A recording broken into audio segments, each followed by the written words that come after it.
Olá, pessoal, boa noite, tudo bem? Para quem já está aqui, só avisando que a gente iniciou a reunião, é, mas a gente vai dar um tempinho de 5 minutos para que os demais participantes possam entrar, e aí às 7h05 a gente começa o nosso webinar.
Bom, pessoal, vamos lá. Primeiramente, boa noite a todos. Sejam bem-vindos. A gente está hoje na nossa terceira edição do ABA Privacy and Compliance Talks. A gente vai conversar especificamente sobre transferência internacional de dados, devido às recentes movimentações sobre o tema, especialmente em virtude da regulamentação pela Autoridade Nacional de Proteção de Dados, e entender um pouco quais são os impactos, né, para as empresas brasileiras em relação a essa nova regulamentação, né? Me apresentando, eu sou a Camila Camargo, eu sou consultora da Anderson Balão para tema de proteção de dados e propriedade intelectual. Eu trabalho na equipe do Marco, que é um dos nossos speakers hoje, que também é advogado na Anderson Balão. Ele é advogado tanto no Brasil quanto na Itália, e ele tem atuação com foco em proteção de dados também, e tem o LLM dele na UC Berkeley, na Califórnia, em Direito e Tecnologia. Ao lado dele, a gente tem a Flora Sartorelli, que gentilmente concordou em nos juntar-se a nós hoje. A Flora tem uma super experiência com proteção de dados, ela é advogada também e é gestora de operações no Grupo Publicis, pela Latam inteira, né? E é mestre em Direito pela UERJ, e hoje em dia a Flora está fazendo a pós-graduação, a LLM dela, em Maastricht, sobre gestão de dados, privacidade e cibersegurança. Então, vai nos trazer bastante insight aí, tanto da questão corporativa quanto da questão da União Europeia. Bom, gente, na primeira parte, só para vocês entenderem como a gente vai organizar, o Marco vai nos trazer um panorama geral sobre a questão de transferência internacional de dados, e daí, na sequência, eu vou passar a palavra para fora, que, como eu disse, vai contar para a gente aí um pouquinho da experiência dentro de empresa, como advogada, e também o que ela tem visto em virtude da pesquisa dela na Holanda, em Maastricht.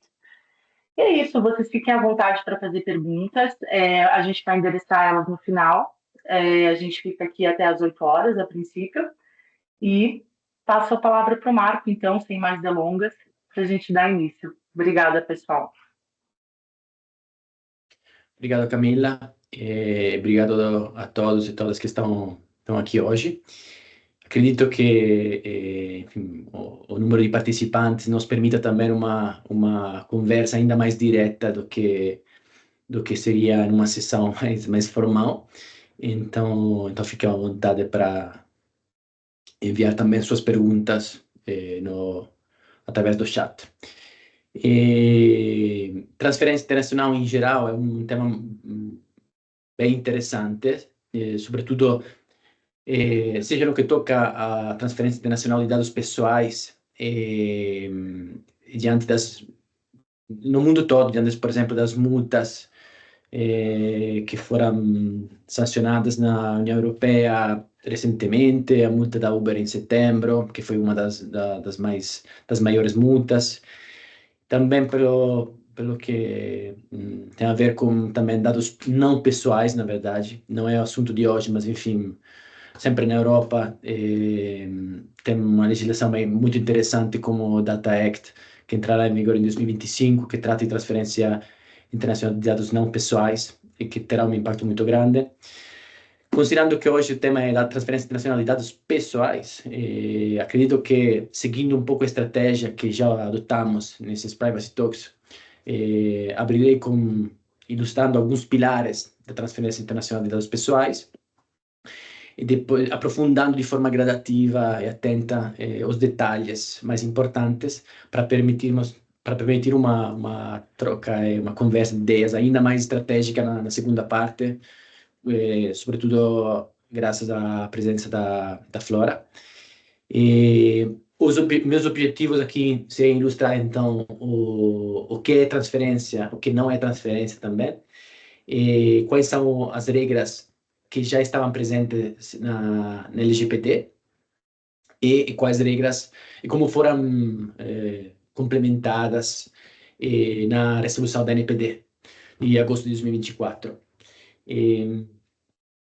É muito importante destacar isso, que a LGPD desde que a LGPD entrou em vigor em 2020, a obrigação de seguir alguns mecanismos de transferência internacional já estava presente.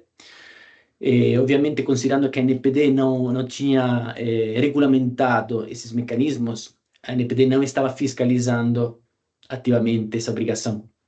agora que entrou então em vigor esse regulamento de transferência internacional de dados pessoais em agosto de 2024, essa obrigação tem um impacto prático bem relevante, sobretudo considerando que, como exceção das cláusulas contratuais padrão, todos os mecanismos os demais mecanismos estariam em vigor de imediato. Começando então com o primeiro step, que tem a ver com a noção de transferência internacional. Transferência internacional o envio, né? Ocorre quando os dados pessoais são enviados de um agente de tratamento para outro agente de tratamento num país no exterior para a organização internacional da qual o Brasil é membro. É muito importante destacar que trata-se de um envio de um agente de tratamento para outro agente de tratamento. E essa definição está bem clara no artigo 5 da LGPD.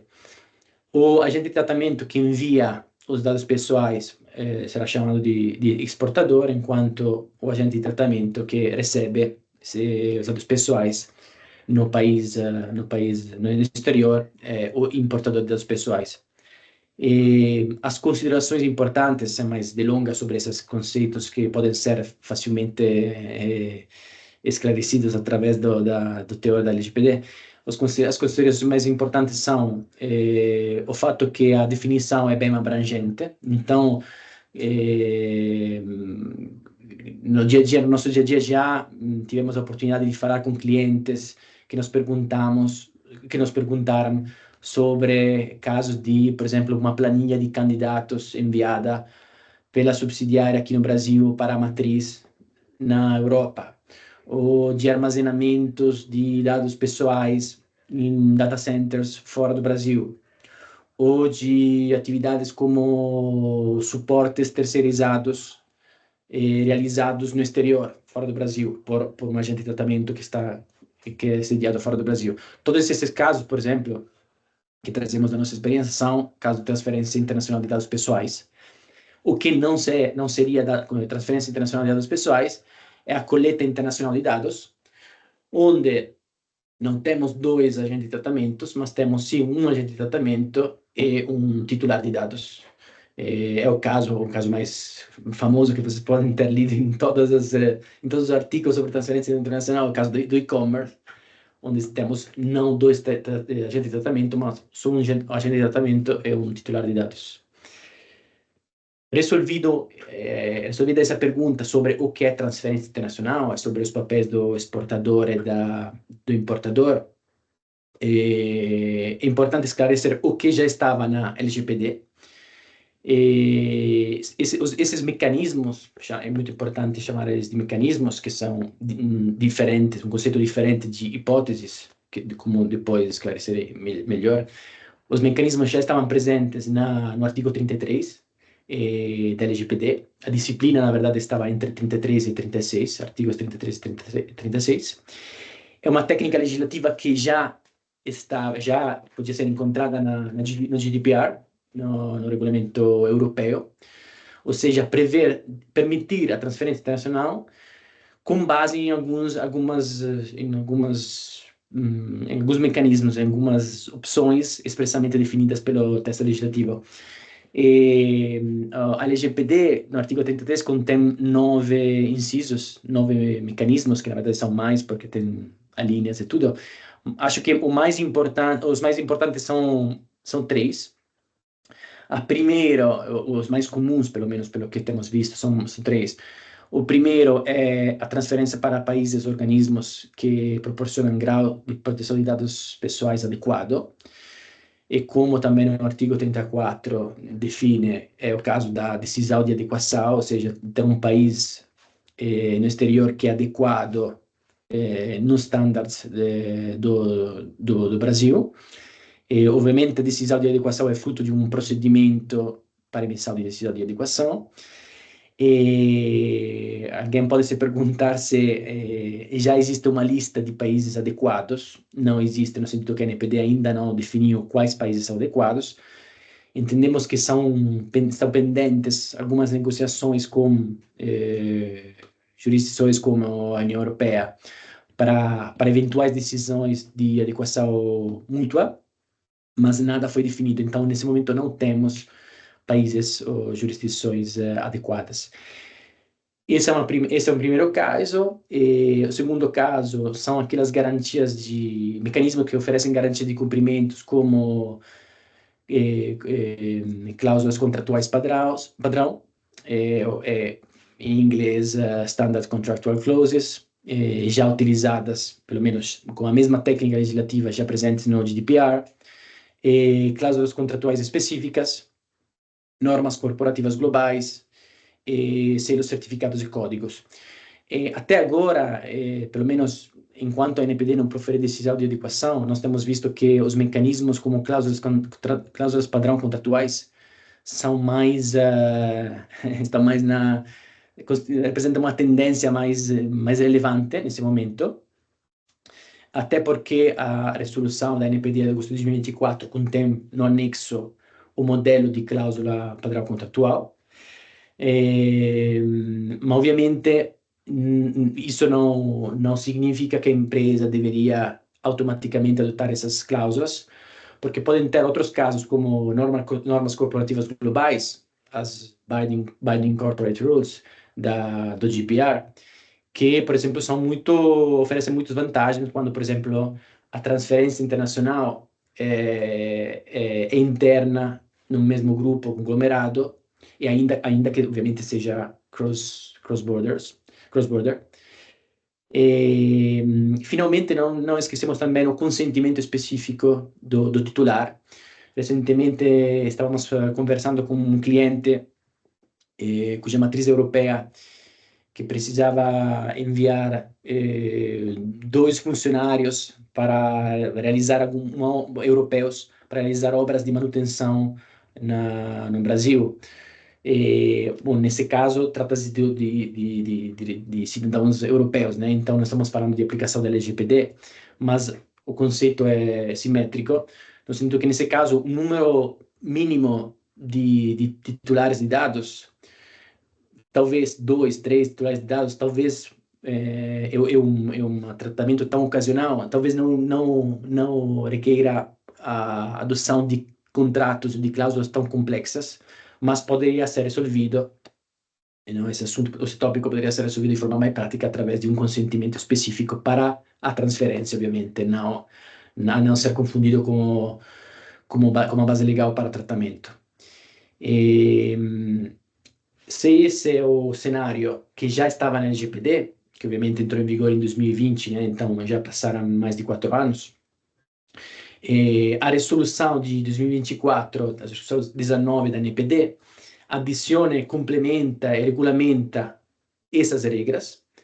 Então, o que nós sempre recomendamos ao cliente é avaliar de uma forma complexa e conjunta o que já estava na LGPD, o que foi recentemente definido pela NPD, como fazer isso, sobretudo lendo o princípio base, né, que são os mecanismos, a aplicação dos mecanismos que já estava no artigo 33, o atendimento dos propósitos legítimos, específicos e explícitos informados, que deve caracterizar toda a transferência internacional de dados, e também a presença das hipóteses legais previstas no artigo 7 e 11 da LGPD, ou seja, as bases legais para tratamento de dados pessoais e dados pessoais sensíveis. Então, conjuntamente, esses 3 canais, acho que representam os pilares para uma transferência internacional válida e eficaz. Agora, juntar esses 3 pilares e aplicar esses conceitos à transferência não é fácil. Existem pontos críticos que foram debatidos na consulta pública para a promulgação da resolução sobre a transferência internacional. Um dos pontos críticos, com certeza, tem a ver com as bases legais, porque não ficou, pelo menos no meu entendimento, muito claro se seria necessário aplicar 2 bases legais, aquela para tratamento e aquela para a transferência internacional, ou se uma base legal, conjuntamente ao mecanismo do artigo 33, desculpe, seria suficiente. porque ovviamente applicare duas bases legais para o tratamento e para a transferência seria um trabalho não indiferente para uma empresa bem mais complexo comparado com a aplicação que já existe na Europa, na Europa básico, né, das empresas. Então, esses são os pilares. Depois temos outras definições que não temos tempo agora de ilustrar, mas outros reflexos práticos bem importantes. Já mencionei as cláusulas padrão contratuais, que estão em formato de anexo, como falei, na resolução do NPD. E essa técnica é muito, insomma, já pode ser encontrada no cenário europeu, no sentido que são cláusulas padrão contratuais rígidas, no sentido que não podem ser alteradas e devem ser adotadas e aderidas na totalidade, e são também integradas, né, a um contrato principal ou a um termo de transferência internacional existente. Importante entender que, sempre para as cláusulas padrão contratuais, o prazo foi o único prazo aplicado aos mecanismos de transferência internacional, e é um prazo de 12 meses, ou seja, a empresa que adota essas cláusulas padrão contratuais terá 12 meses para atualizar os contratos vigentes e incluir essas cláusulas, negociar e incluir essas cláusulas padrão contratuais. 12 meses significa a partir de agosto de 2024 até agosto de 2025. Mais uma coisa importante sobre cláusulas contratuais também, as medidas de transparência que a empresa que adota essas cláusulas deve implementar. O controlador deve disponibilizar ao titular a íntegra das cláusulas utilizadas para a realização da transferência internacional, publicar em sua página de internet informações sobre transferências internacionais, como o país de destino dos dados transferidos.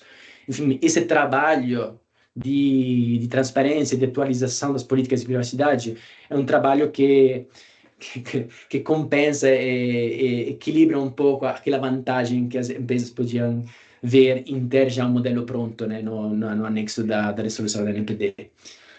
E, por outro lado, seria também um erro pensar, o trabalho é tão complexo que vou adotar um outro mecanismo como as cláusulas específicas.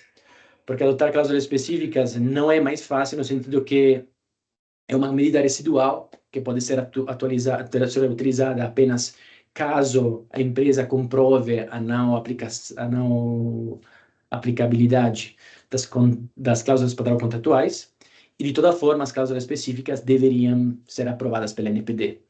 Então, não é a criação de cláusulas específicas para uma determinada transferência na descrição de uma empresa não é sempre uma solução para resolver os problemas e a complexidade do trabalho que acompanha a cláusula padrão contratual. E, finalmente, sempre sobre os mecanismos, é importante entender que a aplicação desses mecanismos e dos propósitos legítimos explícitos e das hipóteses legais, ou seja, das bases legais, não resolve o problema, porque talvez um quarto pilar poderia ser identificado na aplicação dos princípios básicos da LGPD, ou seja, não é que estipulando uma cláusula padrão eu posso evitar de, por exemplo, eu posso esquecer de cumprir o requisito básico de necessidade, finalidade, minimização dos dados. Esses princípios seguem aplicáveis e vigentes.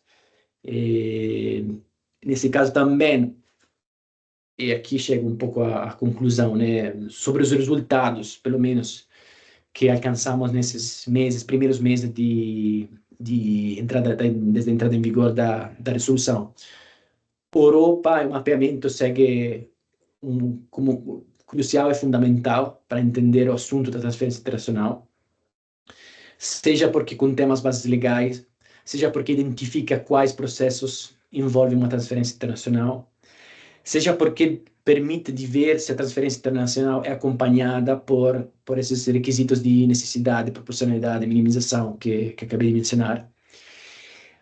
Os mecanismos não tem mecanismos melhores ou piores, no sentido que os mecanismos dependem da estrutura da empresa, do fluxo de dados que a empresa realiza no dia a dia. Como eu falei, né, o exemplo das Binding Corporate Rules, se a empresa simplesmente transfere dados para a matriz nos Estados Unidos, na Europa, as normas corporativas globais são uma solução muito vantajosa, mas se a empresa está acostumada em uma negociação, numa atualização dos contratos de forma muito eficiente, os contratos, as cláusulas padrão contratuais são uma solução que talvez seja mais eficiente. E finalmente, não esquecendo também a atuação da NPD, no sentido que é importante que a empresa avalie e mantenha monitorado a atividade da NPD, porque eventuais decisões de adequação teriam um impacto muito grande no trabalho de revisão dos contratos, ou no trabalho de adoção de outros mecanismos. E acho que esse é um pouco um cenário. Eu tentei resumir em poucos minutos os pilares, os conceitos mais importantes para valorizar agora talvez uma abordagem mais estratégica, mais prática, até com a discussão de todos os presentes. Obrigado a todos. Obrigado, Camila. Obrigada, Marco. Bom, eu acho que até para fazer um gancho, né, para passar a palavra para fora, você falou de uma coisa bem importante, né, que é como a questão de transferência internacional não é algo destacado do restante do programa de privacidade, porque eu tenho a impressão que às vezes quando a gente vai caminhando, né, a regulamentação da LGPD, a gente vai entendendo que são coisas completamente novas, e claro, né, tem todo um cenário novo, né, de fato, regras que são novas, mas eram esperadas e não foram simplesmente não consideradas quando a gente estava lá naquela época de adequação, implementação, enfim, o início da LGPD, né?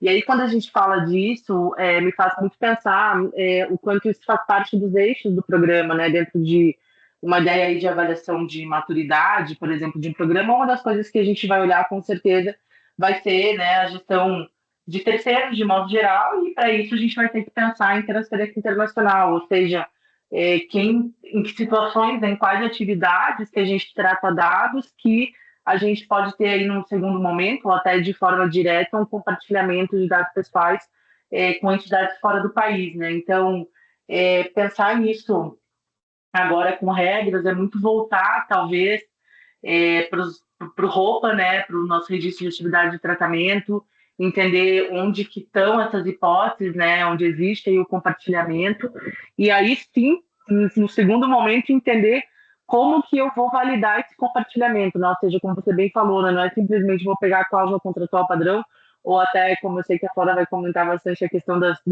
Binding Corporate Rules, né, tentar aí, deixa eu entender qual que é o caminho mais fácil, né? Isso não existe exatamente, porque para cada situação a gente vai ter que entender qual que é a hipótese aí que melhor se adequa.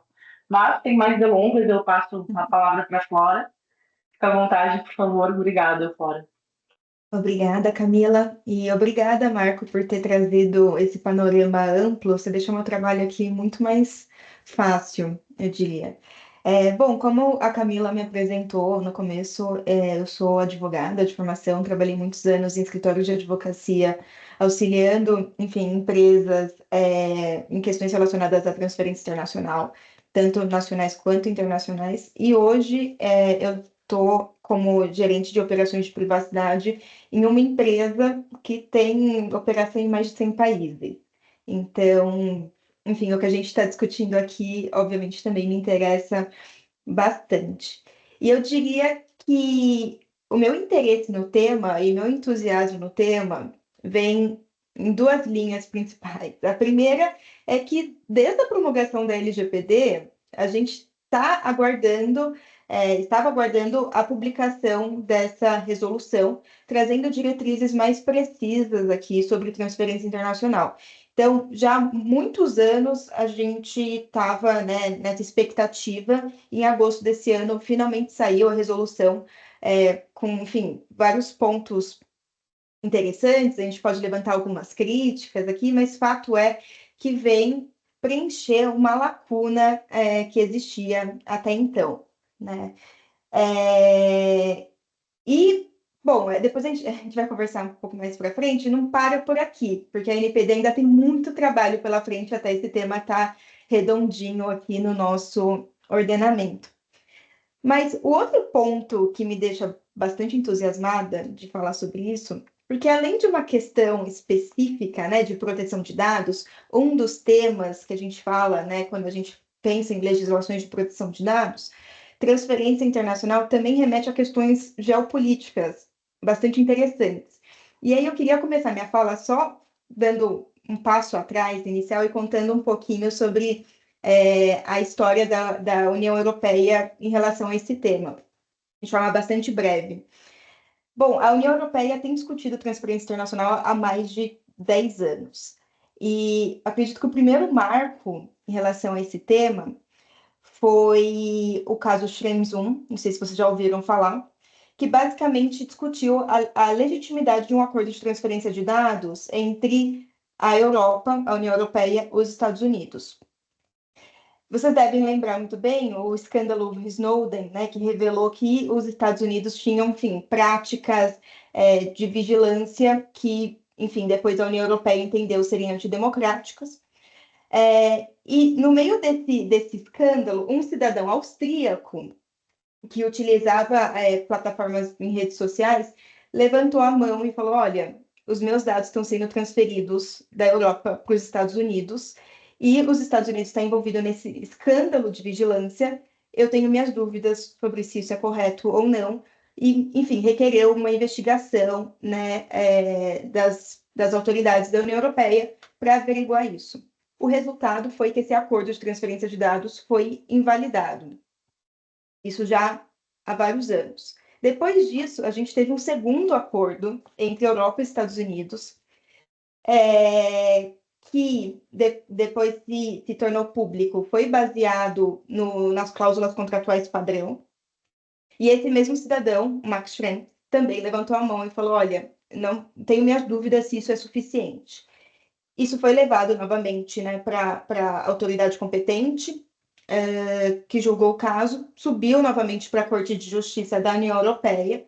Isso mais recentemente, a Corte de Justiça da União Europeia entendeu que o mero fato dessas transferências internacionais estarem baseadas numa cláusula contratual padrão não seriam suficientes, que, na verdade, o controlador também precisaria fazer uma avaliação de práticas e leis do país receptor de dados, se essas práticas e leis apresentariam um nível de adequação similar ao da União Europeia. Passado alguns meses, o European Data Protection Board publica um guia, basicamente, enfim, explicitando o que seria, né, essa avaliação. Isso fez com que, enfim, com base nesse guia, com base na decisão da Corte de Justiça Europeia, uma série de empresas, isso a nível global, começasse a implementar o que a gente chama de TIA, né, que é o Transfer Impact Assessment, para avaliar a legalidade da transferência. Pois bem, eu vou contar essa história toda para vocês terem uma noção do quão complexo é esse tema e do quão debatido ele tem sido a nível global. É claro que quando a gente traz aqui para o Brasil, e eu quero levantar alguns pontos da regulação da NPD, enfim, o contexto é um pouco diferente, mas, enfim, acho que é um caso que traçou de determinado modo a nível global e a nível corporativo também, porque muitas empresas, enfim, são multinacionais, estão localizadas em território europeu e estão observando essas decisões. Isso acaba servindo como um caso que a gente precisa observar, e, enfim, que serve como exemplo aqui para nós. E aí, eu levantei alguns pontos interessantes da regulamentação da NPD que eu queria trazer, mas antes disso, eu peguei a regulamentação do European Data Protection Board sobre esse tema, sobre transferências internacionais, e eles trazem, e eu queria passar isso para vocês, eu acho bem interessante, um roadmap, basicamente um plano de ação para como garantir, enfim, a accountability, a responsabilidade, né, das empresas perante as transferências internacionais que elas realizam. E eu acho que, em grande parte, se aplica a todos os contextos, inclusive ao brasileiro. Em primeiro lugar, a gente precisa conhecer quais são as nossas operações de transferência internacional de dados.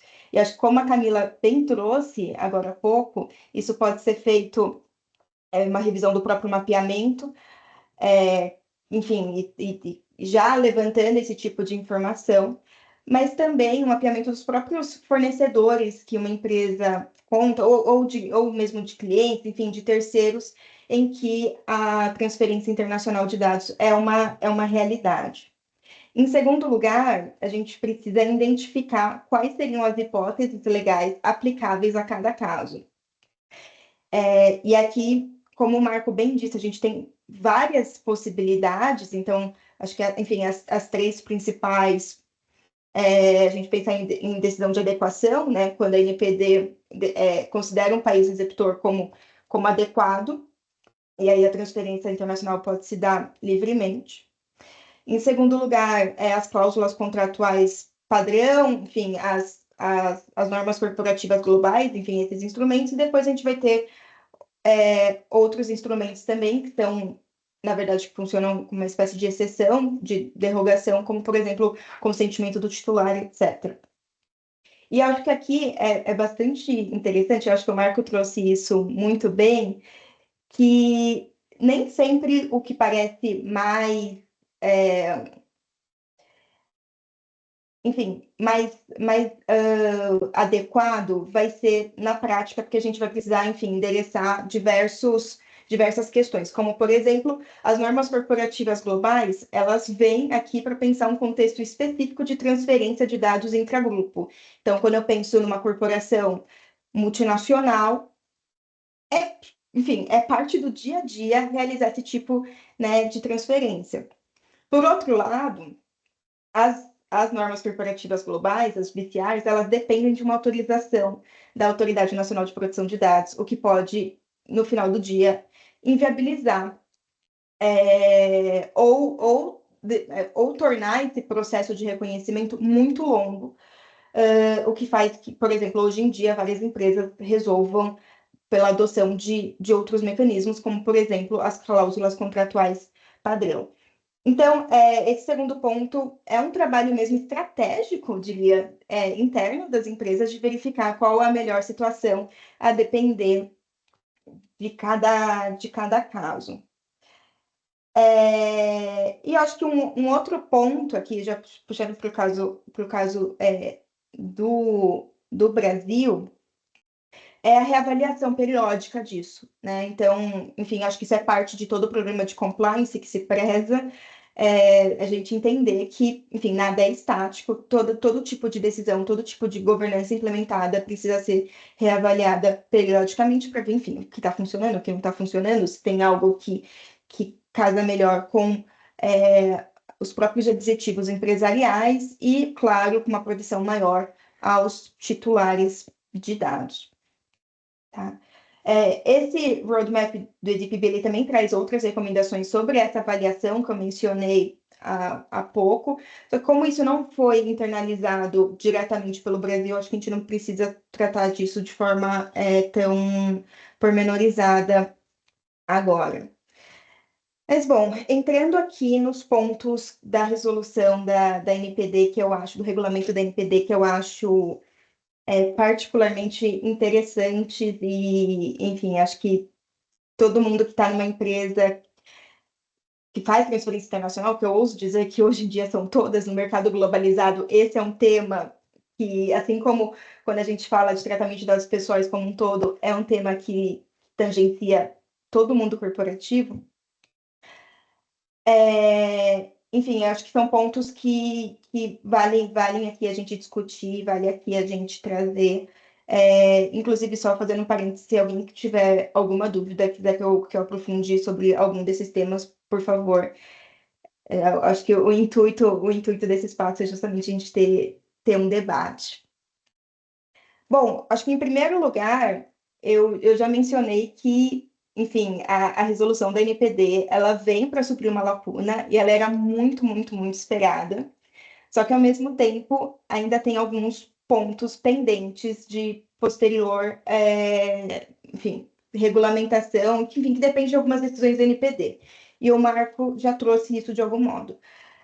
Acho que, enfim, o principal é relacionado às decisões de adequação. Então, hoje a gente não tem, de forma clara, quais países são considerados adequados pela NPD. esse é um processo que costuma demorar. Se a gente olha para o caso da própria União Europeia, a lista de países é uma lista de países bastante enxuta, e esses processos, enfim, de avaliação de adequação, não, no caso da União Europeia, se tem o mesmo nível, um nível equivalente de proteção do que existe lá, tendem a demorar, né? Então, enfim, vamos aguardar as cenas dos próximos capítulos em relação a isso.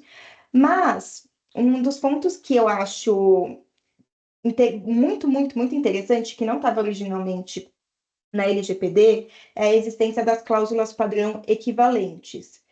Então, por exemplo, se eu tenho hoje na minha empresa, se eu já uso as SCCs europeias, que seriam as cláusulas contratuais padrão europeias, existe, ou do United Kingdom, enfim, do Reino Unido, existe a possibilidade de eu pleitear que a NPD considere essas cláusulas existentes como cláusulas equivalentes, e que, portanto, eu possa utilizar essas cláusulas ao invés de utilizar as cláusulas contratuais padrão, que, como o Marco bem disse, estão anexadas aqui ao regulamento. Isso, acho que, enfim, para empresas que têm operação em diversos países, isso é algo que é muito bem-vindo, né? Que simplifica muito o processo, que muitas vezes que eu vejo, enfim, normalmente se faz acordos intragrupos que utilizam, como eu mencionei antes, né? Acho que o ideal é realizar, utilizar as normas corporativas globais. Só que como depende de, enfim, uma decisão da NPD, e esse processo pode ser burocrático, muitas empresas têm utilizado as cláusulas contratuais padrão para regular transferências intragrupo. E muitas vezes vai ter várias cláusulas contratuais padrão. Então, hoje é muito comum você já ver, enfim, as cláusulas contratuais padrão da União Europeia como um anexo, outro anexo, as cláusulas do Reino Unido, enfim, agora do Brasil, outro anexo com as cláusulas do Brasil, e claro que sempre vai ter um risco de overlap, né, de sobreposição entre essas regras. Então, vamos ver. Acho que é um ponto para a gente, enfim, que a gente vai precisar aguardar para ver exatamente o que a NPD vai considerar como equivalente, mas é algo que tem um potencial bastante positivo, né? Simplificaria bastante a vida de muitas empresas globais.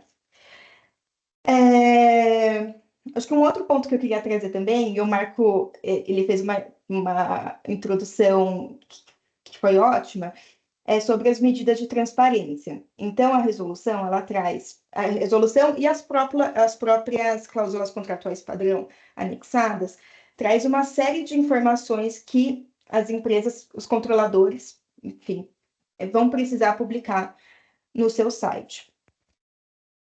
E essas informações, elas são, de certo modo, bastante detalhadas. Então, eu preciso identificar todos os países a quais eu faço a transferência, as finalidades, enfim, etc, etc, etc. E eu tenho um ponto de dúvida, confesso, aqui para vocês, porque hoje, ainda mais pensando em empresas, enfim, globais, de grande porte, o volume de transferência internacional é muito alto, enfim, é muito complexo. Então, um dos pontos que eu espero, inclusive, que a própria autoridade traga orientações sobre isso é como compatibilizar essa informação, enfim, esse requisito de transparência, sem também, dois pontos aqui, comprometer segredos empresariais, mas também tornar esse documento algo impossível de ler, algo tão longo e complexo que, no final das contas, não vai servir como um mecanismo de transparência, né? Porque ninguém vai parar e ler tudo. Ou seja, não vai servir como instrumento de garantia da autodeterminação informativa do titular. Um outro ponto, enfim, só mencionando, né, que a resolução traz, que também o controlador tem que disponibilizar a íntegra das cláusulas. Um outro ponto, enfim, como eu mencionei, né, as BCRs, normas corporativas globais, elas dependem de autorização. A mesma coisa relacionada às cláusulas específicas. As cláusulas específicas, enfim, é ótimo que exista essa possibilidade, porque as cláusulas contratuais padrão você não pode mudar uma vírgula, você tem basicamente que copiar e colar aquele texto. Enfim, isso obviamente traz muitas discussões sobre potencial adaptação desse texto à realidade empresarial de cada companhia. Mas, por outro lado, quando a gente pensa nas cláusulas específicas, que seriam a solução para isso, né, para trazer enfim, cláusulas que se adequem melhor a essa realidade, isso se dificulta muito justamente por essas cláusulas também precisarem de autorização. E, de novo, quando a gente olha para o contexto europeu, tanto em relação às normas corporativas globais, as PCRs, e as cláusulas específicas, o número de empresas que conseguiram isso é muito pequeno, né? Então, acho que é um outro ponto para ser considerado. E aí, enfim, acho que eu tenho mais dois pontos aqui que eu queria trazer para vocês. Primeiro, na linha do que a Camila e o Marco já trouxeram, essa resolução ela vai exigir, sim, uma adaptação do programa de governança em privacidade como um todo, né? Desde o ROPA ali, em como a gente identifica os mecanismos de transferência, até, de fato, a revisão dos contratos, a adoção, a negociação, enfim, a inserção das SCCs, enfim, nos contratos que envolvam transferência internacional. E aqui, acho que tem enfim, a gente tem um prazo para estar, como o Marco falou, até agosto de 2025 para atualizar as cláusulas com as cláusulas contratuais padrão, que isso, enfim, é o que eu acho, olhando para o mercado hoje, está todo mundo muito preocupado, mas fato é que acho que todas as empresas precisam fazer uma reflexão, dar um passo atrás e conseguir fazer esse mapeamento 360, enfim, até mesmo dos riscos relacionados a essas transferências, caso a caso. Um outro ponto que acho que o Marco trouxe logo no começo, transferência internacional, eu preciso ter 2 agentes de tratamento. Então, se eu, Flora, resolvo inserir dados pessoais meus numa plataforma que está localizada em outro país, na verdade, se eu resolvo, enfim, numa plataforma localizada em outro país ou num site que pode ser acessado por qualquer pessoa em qualquer lugar do mundo, isso não vai ser considerado porque eu na ponta, eu sou titular de dados. Isso reflete, inclusive, uma recomendação do próprio European Data Protection Board relativamente recente. Mas isso reflete também um caso que eu acho muito interessante, é um caso do início dos anos 2000, que teve na Corte de Justiça da União Europeia, em que se discutiu se você inserir dados num site, enfim, qualquer, e que esses dados podem estar disponíveis em diversos países, se isso seria considerado transferência internacional. E o que a Corte de Justiça da União Europeia entendeu é que não, porque você primeiro teria que ter a intenção de transferir internacionalmente esses dados, e quando você só sobe no site, enfim, você não sabe exatamente quem vai acessar, em qual país, enfim, você não tem essa intenção de transferir para países específicos. E isso seria também criar uma obrigação desmedida para o agente que faz isso. Imagina, então, só você ter subido uma informação em determinado site, você obrigatoriamente seria responsável por cumprir todas as legislações de proteção de dados no mundo, porque qualquer pessoa no mundo poderia ter acesso a isso. E aí, só para finalizar, e fazendo um paralelo com o que eu mencionei no começo, né, a questão de muitas empresas estarem fazendo o Transfer Impact Assessment, né, basicamente avaliar se em situações concretas de transferência internacional, mesmo com o uso de normas corporativas globais, as BCRs ou as SCCs, se o país que recebe esses dados tem leis e práticas, enfim, adequadas para garantir o cumprimento dessas normas, o que o que a NPD fez no regulamento foi basicamente criar uma cláusula dentro das cláusulas contratuais padrão, que eu achei bastante curiosa, eu tenho minhas dúvidas sobre a eficácia disso, passando a responsabilidade para quem recebe os dados. Então, fala basicamente, olha, o importador declara que avaliou, enfim, as leis e as práticas do seu país e garante que consegue cumprir com o conteúdo das cláusulas corporativas, das cláusulas contratuais padrão. Então, é uma forma diferente aqui de endereçar essa questão que foi discutida, enfim, diversas oportunidades na União Europeia. Então, acho que, enfim, do meu lado era isso, fico à disposição para perguntas. Acho que já teve uma, pelo que eu vi aqui pipocando no chat. Sim, tem um super case aqui. Antes de. Até pergunto para a Daiane, se tu quiser, eu posso abrir seu microfone, tu pode falar conosco, talvez seja mais simples, mas não quero te colocar aqui no spot sem você querer. Eu tenho duas questões assim bem rapidamente que eu queria comentar que eu achei super interessante. Primeiro, essa questão de publicização, né, das transferências. Isso me chamou a atenção e também me lembrou um pouco que essa dúvida tinha lá no começo, quando a gente falava de informações sobre o compartilhamento de dados dentro, por exemplo, do aviso de privacidade, né? Que eu acho que até os nossos clientes que estão aqui, que estavam com a gente desde o começo, passaram por isso conosco, que era. Então, agora eu tenho que colocar todos os meus operadores, por exemplo, dentro do meu aviso de privacidade, ou eu vou informar isso quando o titular perguntar, né? E assim por diante.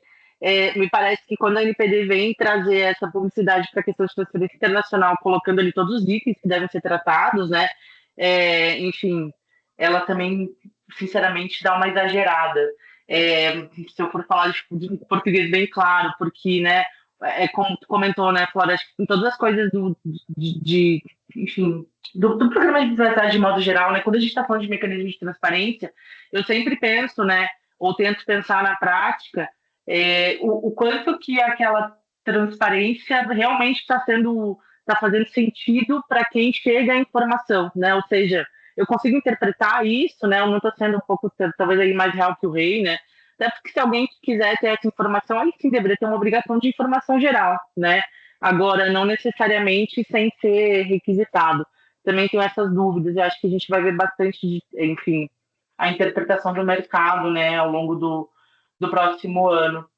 E é isso, na verdade vamos abrir aqui para a Daiane, ela me respondeu, e aí você pode nos contar a sua dúvida e a gente discute aqui, só um minutinho.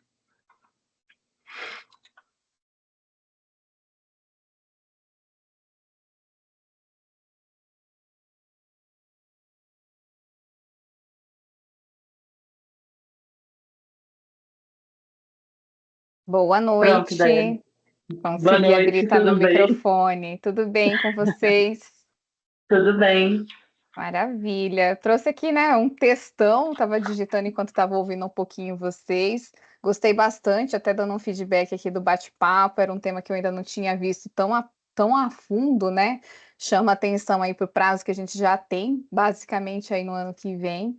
Mas eu estava refletindo um pouco aqui sobre essas operações contratuais mais corriqueiras, que eu chamo assim, do dia a dia, né?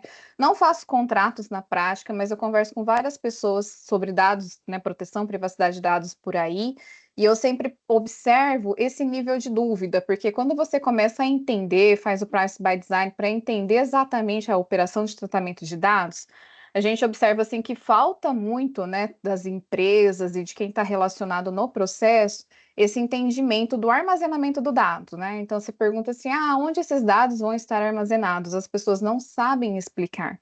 Eu trouxe um caso hipotético aqui, justamente pensando a relação contratual, o que é pensado no dia a dia, ela vai acontecer no Brasil. Então, coloquei aqui uma gestão de programa de pontos, licenciamento de plataforma.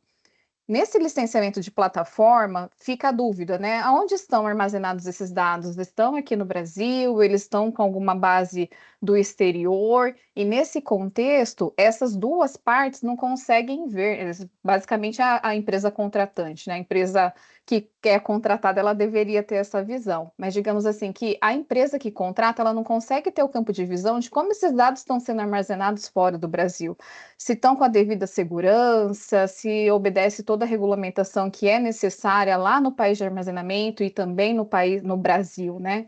E aí ela fica nessa situação de risco. Ou seja, eu estou compartilhando dados para esse escopo específico, os dados estão fora do Brasil e eu não tenho gestão sobre isso. Eu fico me perguntando como que a gente trava aqui papéis e responsabilidades, se vocês têm alguma sugestão, se vocês já enfrentaram algo no tipo. Ouvindo um pouquinho a fala da Flora no final, talvez a resposta já esteja ali, né? Por ser justamente não ter um compartilhamento direto para o exterior, talvez não se enquadraria nessa transferência internacional de dados. Eu queria ouvir um pouquinho vocês nesse sentido.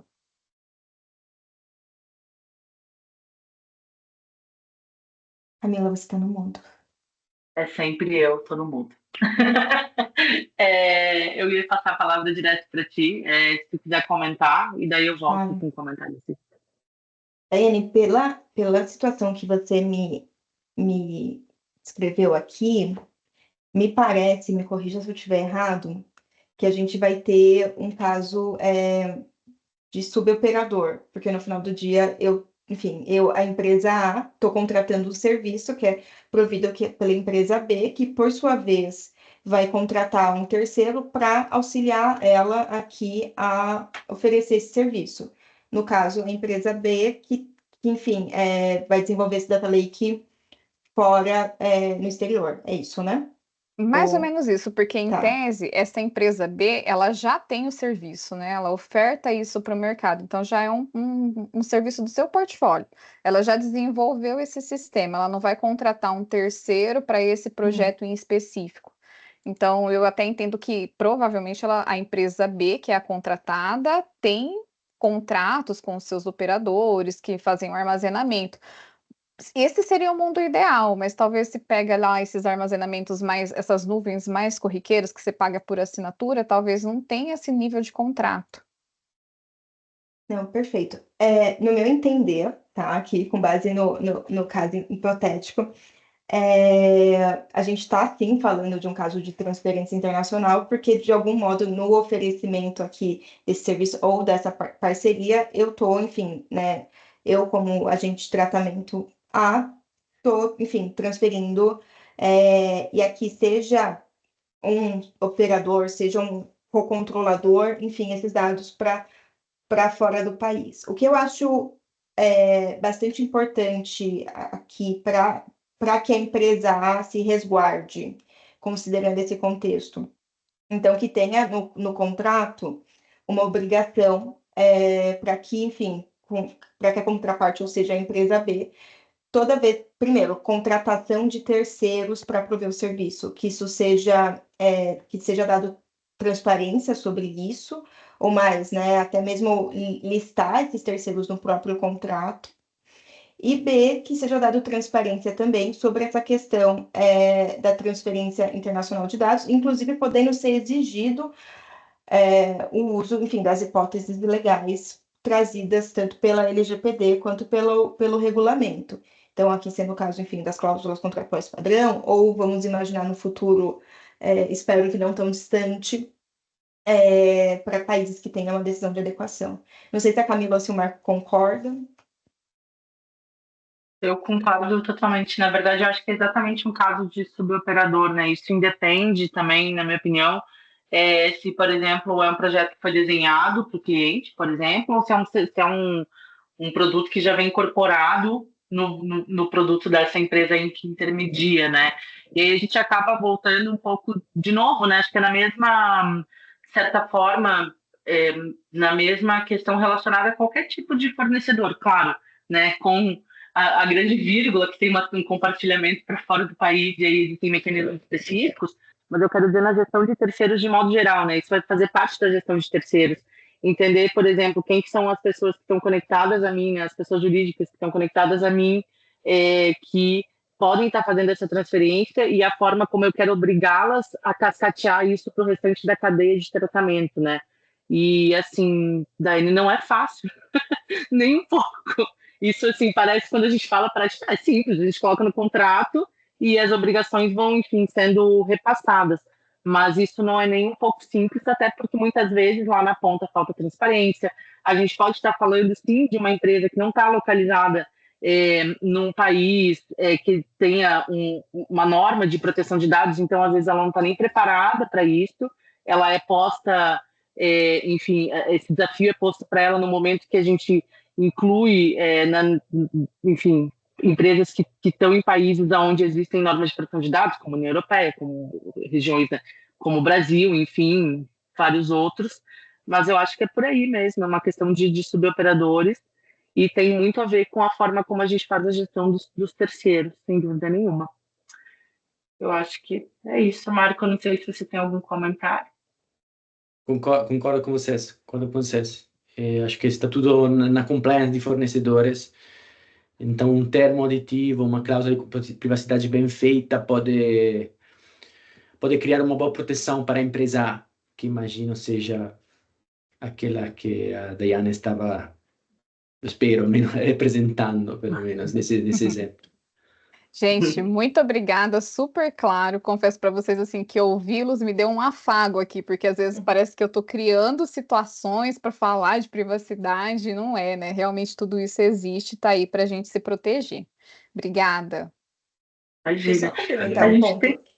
que eu acho Claro, que fica à vontade. só para ficar mais claro, aqui a gente vai ter as duas relações que vão precisar estar protegidas por meio enfim, das hipóteses legais, né? Tanto a empresa A com a empresa B, porque a empresa B que enfim, em nome da empresa A, sendo a empresa A mesmo controlador e a empresa B operador que vai contratar e depois podendo ser exigido que o mesmo nível de proteção e as hipóteses legais sejam utilizadas pela empresa B com a empresa C, como eu já tinha mencionado. Esse ponto. Obrigada, Daiane, pela pergunta. Obrigada, Imagina, Dani. que agradeço. A gente tem mais uma dúvida aqui do Antônio. Flora, tá? Acho que a gente consegue responder até? Bom, vamos lá. Vamos lá. Antônio, se você quiser falar também, nos avisa, mas eu vou trazendo aqui a tua dúvida, porque até porque eu acho que eu conheço um pouquinho ela até. Aqui a preocupação do Antônio é com a questão de data center internacional, né? Porque ele entende que tudo bem, as cláusulas contratuais padrão serão elaboradas por país ou por empresa ou serviço. E eu acho que daí a preocupação tem um pouco a ver com serviços de prateleira, por exemplo. Estou falando aí da AWS, do Azure, da Microsoft, né? E daí a gente está falando de players que, em regra, já tem lá, enfim, as normas deles e é meio que tipo, você vai fazer adesão a essas normas, eu não vou ficar discutindo com cada, enfim, cliente meu como que isso vai acontecer, né? E daí tem uma pergunta em seguida, pensando que nesses casos, como são servidores americanos, né, a gente pode esperar decisões de adequação que podem ser aplicadas para estados americanos individualmente. Por exemplo, sei lá, o estado da Virgínia, que tem o Virginia Data Protection Act, ou até a questão, por exemplo, da Califórnia, imagino. Bom, eu acho que eu tenho uma opinião sobre isso, mas vamos para o próximo ponto. Acho que podemos ir por aí, daí na sequência eu trago o segundo ponto dele. Mas basicamente é isso, né? Como é que a gente olharia para cláusulas contratuais padrão se a gente está falando aí de serviços que estão de prateleira, né? Como é que a gente, da onde que elas viriam, como que a gente trataria isso? Eu acho que em toda conversa sobre transferência internacional, essa pergunta ela aparece, porque de fato, né, a gente muitas vezes se vê com as mãos amarradas, porque esses contratos, enfim, a gente não as empresas, de modo geral, elas não têm como pedir alteração. Agora, acho que um ponto, enfim, todas as empresas, elas têm operação no Brasil, elas estão submetidas, enfim, né, ao regime da Lei Geral de Proteção de Dados, a NPD, e elas também têm que se adequar a isso. Então, eu acho que a tendência é que mesmo esses produtos de prateleira, eles, enfim, que seja feita uma construção ali para internalizar essas novas orientações trazidas e que seja adotado, enfim, a hipótese legal cabível aqui, né? E aí acho que o risco de não adotar isso, considerando o tamanho dessas empresas e a importância delas no mercado, vai ser muito mais desses players, ainda que de certo modo elas possam ser entendidas como operadores, mas pensando aqui, né, em volume e posição de mercado, do que, enfim, da empresa de médio porte XYZ, que, enfim, que fica presa ali a um contrato, enfim, que não tem posição de poder suficiente para negociar um contrato. E aí, sobre a questão dos data centers nos Estados Unidos, isso é uma questão muito delicada, como o próprio caso que eu trouxe, enfim, das discussões da União Europeia diz, porque, enfim, acho que, em primeiro lugar, os Estados Unidos ainda não têm uma legislação federal de proteção de dados, os estados que têm ainda têm, enfim, alguns já têm, enfim, legislações abrangentes, outros com recortes específicos, como a própria legislação da Califórnia. Mas o fato é que foi muito debatido na União Europeia e que fez com que 2 acordos de transferência internacional fossem invalidados, são leis relacionadas à segurança nacional e mesmo segurança pública que os Estados Unidos têm, são leis nacionais, ou seja, que transcendem enfim, o ponto de vista dos estados, né, que permitiriam aí um acesso e uma utilização de dados transferidos de forma considerada nessas decisões de forma legítima, porque seria desproporcional do ponto de vista, né, da Corte de Justiça da União Europeia e não condizente com o padrão de democracia que existe lá hoje. Contudo, entretanto, todavia, a União Europeia, depois da última decisão de invalidação, a União Europeia e os Estados Unidos fizeram um novo acordo. Existe uma certa expectativa para que esse acordo também seja questionado, enfim, que a gente tenha uma terceira decisão, mas isso ainda não é uma realidade. E eu estou contando esse caso porque eu acho que na perspectiva do Brasil,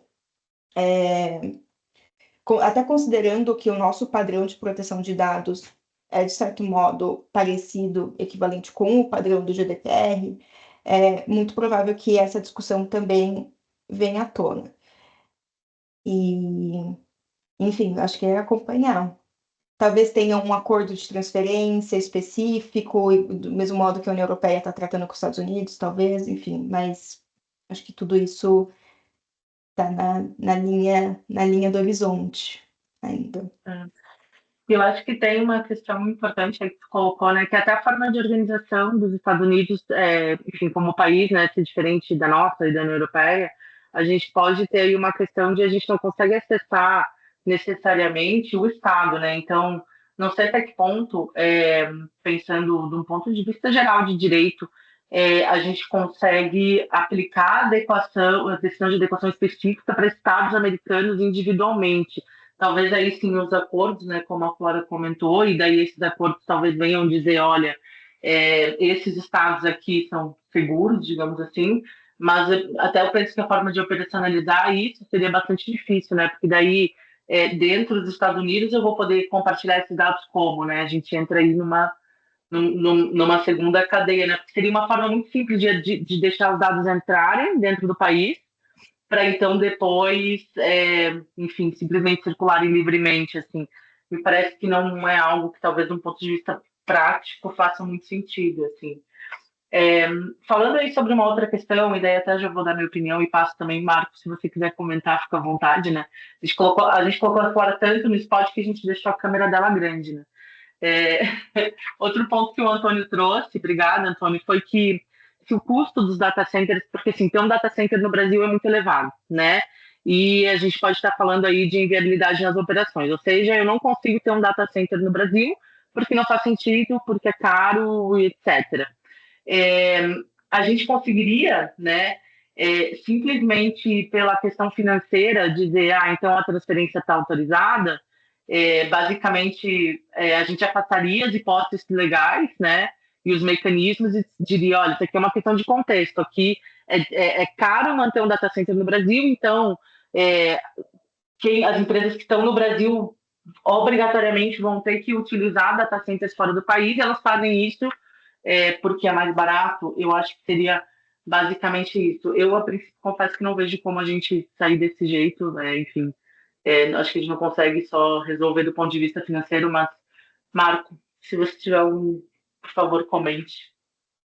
Mas eu acredito que, acho que em setembro, né, se não era, a NPD abriu uma página na internet, no site da autoridade, dedicada também à aprovação desses mecanismos, ou seja, todos os mecanismos que nós falamos, com exceção das cláusulas padrão contratuais, não todos, na verdade, mas aquelas cláusulas contratuais específicas, normas corporativas, certificados, esses mecanismos, pelo menos, deveriam ser aprovados pela NPD. O fato que exista uma página no site da autoridade que abra um processo no SEI, acho que sim, exatamente esse é o acrônimo.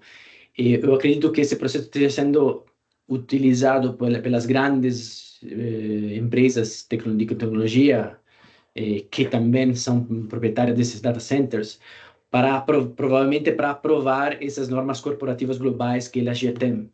Então, acredito que Binding Corporate Rules seja um mecanismo para elas mais fácil e que também, claro, depende da aprovação da autoridade, mas também evita tratativas de negociação que não são realísticas com empresas médio pequenas, pelo menos, no Brasil.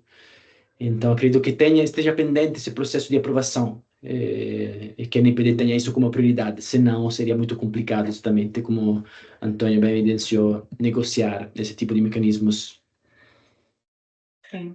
Eu acho que, só para concluir aqui, acaba juntando um pouco tanto que você quanto a Flora falaram, né, que primeiro a gente tem que pensar que empresas desse tamanho, elas são, bom, né, como qualquer outra empresa, elas são obrigadas às questões da LGPD, né, as normas da LGPD, e a princípio elas estão absurdamente visadas, né, então seria muito difícil elas conseguirem operar sem ter, enfim, um fundamento para isso, né, então talvez esse seja a questão, né, tem que acompanhar para ver o que a gente vai receber deles e começar a provocá-los também, assim, né, sem fazer aqui, eu falo proteção de dados de guerrilha, mas é exatamente no sentido de dizer, olha, pessoal, aí, como é que tá, né? Porque, puxa, eu uso a AWS, mas aí aqui eu tenho uma série de questões com que me preocupam, eu preciso me adequar a essa nova regra, né? O que vocês estão fazendo? Então, talvez, de novo, como a Flora colocou antes, né? O programa não é estático, então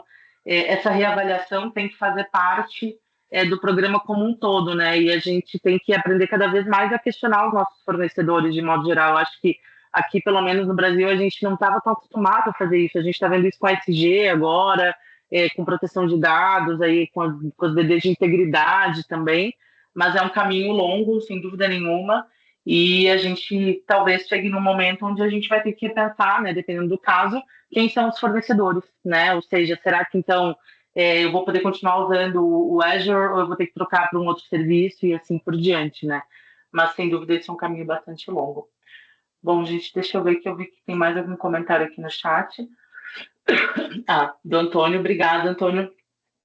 Bom, gente, eu vou encerrando, eu acho que já vi que bastante gente foi, mas eu queria agradecer a todo mundo que participou, especialmente a Flora aí, que dedicou esse tempo para nos contar um pouco da experiência dela, nos trouxe aí vários insights super importantes. E é isso, pessoal. Muito obrigada. Nos vemos Obrigado a provavelmente todos. ano que vem de novo. Eu que agradeço o convite. Obrigada, Flora. Obrigado, Flora. Obrigada, Marco. Gil, Tchau, obrigada tchau. pela organização. Eu que agradeço, tchau. Parabéns a todos.